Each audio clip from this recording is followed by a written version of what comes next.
Ay, ba yan? Ang dami! Baka mabalaw ganin. Ano yun? Ano ba yun? Dapat dito kayo. Tabi tayo. Ayoko. Hinihingi na po namin ngayon yung atensyon ng lahat. Magandang hapon sa inyong lahat. So kami yung first performer sa araw na ito. Ang represent namin ngayon ay ang alamat. Specifically, dalawang alamat yung represent namin tungkol sa pinagmulan ng tao. Tungkol sa pinagmulan ng tao. So, i-start na siya.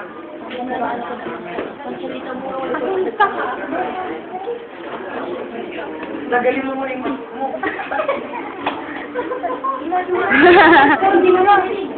Bago nagsimula ang panahon, ang daigdig ay isang malaking kawalan.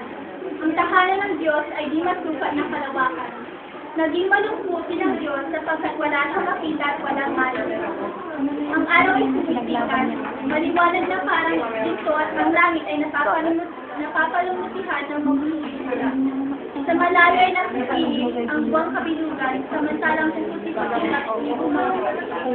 iniangat ng Diyos ang kanyang kamay at ito ay sinurong pababa. Sa isang iglap ay nalalang ang ulo.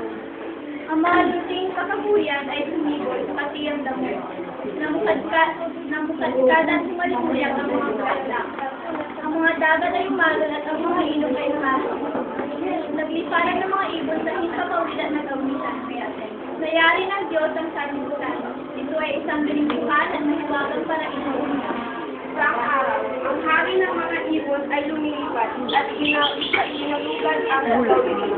Pagkatapos ay sinampay ang pagulong ang pagkakas at sa makita ng pababa sa kakawiyan, kanyang natanaw ang mataas na kawayang at hindi marinig ang magpahinga. Ay, lakasan.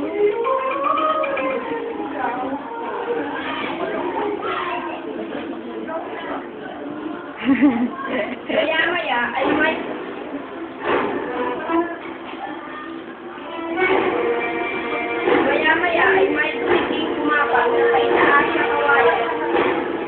Ang ibon ay nasa gusto. Tumiting ka, hindi na ulit. Kaya hindi na lang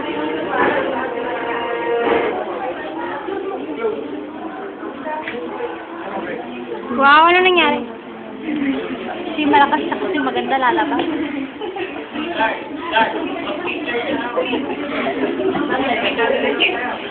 Nag-video kami. Nag-video kami. Nag-video nga kami.